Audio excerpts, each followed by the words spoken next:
اللہ کی قسم، میں نے صرف ایک چھوٹی سی چال چلی تھی، میرا ارادہ برا نہیں تھا، مجھے بچا لو۔ یہ وہ آخری الفاظ تھے جو ایلا کی بستی میں کسی نے سنے۔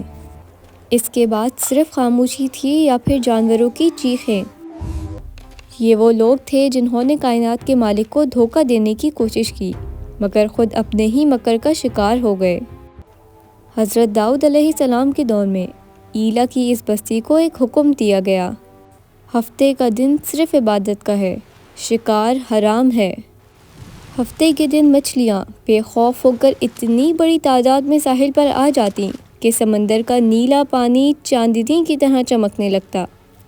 ایسا معلوم ہوتا جیسے مچھلیاں پانی کی سطح پر رقص کر رہی ہوں، جو اللہ کی طرف سے ان لوگوں کے لیے ایک بہت بڑی آزمائش تھی۔ اسی لمحے شیطان نے ان کے دلوں میں ایک وسوسہ ڈالا: تم کتنے نادان ہو! اللہ نے چھلی پکڑنے سے منع کیا ہے، اسے روکنے سے تو نہیں۔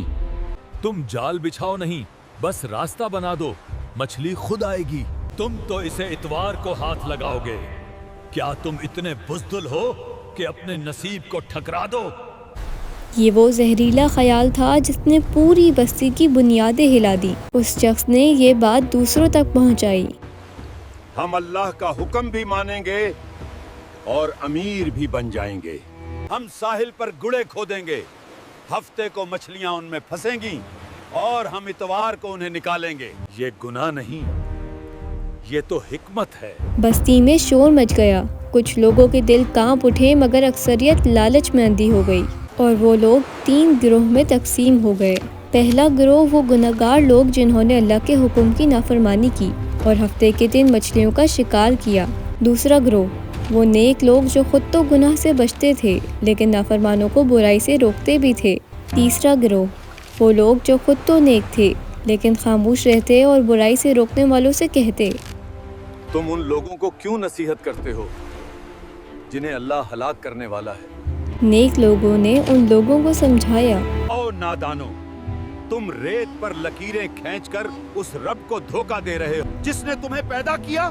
یاد رکھو، جب اللہ کا غضب آتا ہے تو وہ نالیوں اور گڑھوں کو نہیں، تمہاری نیتوں کو ناپتا ہے۔ یہ مچھلیاں نہیں، تمہاری موت کا پیغام ہے۔ مگر وہ لوگ باز نہیں آئے۔ انہوں نے کہا: جاؤ اپنی عبادت کرو، ہم نے کوئی قانون نہیں توڑا۔ ہمارا رب تو رحیم ہے، وہ ہماری عقل مندی پر ہمیں کیوں سزا دے گا؟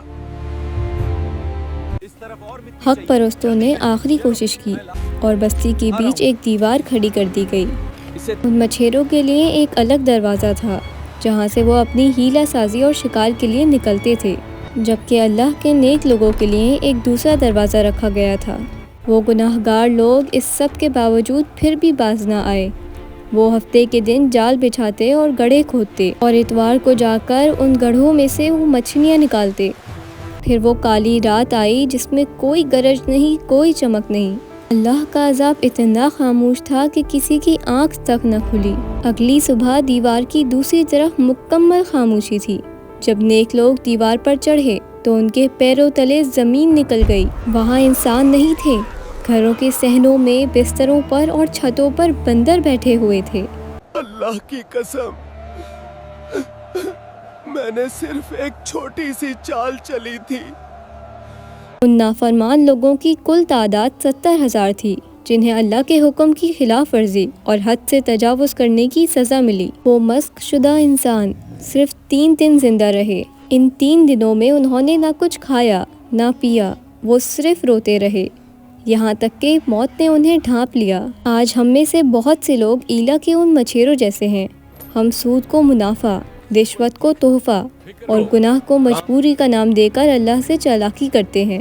یاد رکھیں، مچھلیاں آج بھی ساحل پر آتی ہیں اور شیطان آج بھی کانوں میں سرگوشیاں کرتا ہے۔ فیصلہ آپ کا ہے کہ آپ کو اللہ کا حکم ماننا ہے یا اپنی عقل مندی کا قیدی بننا ہے، کیونکہ جب وہ پکڑتا ہے تو پھر توبہ کی مہلت بھی چھین لی جاتی ہے۔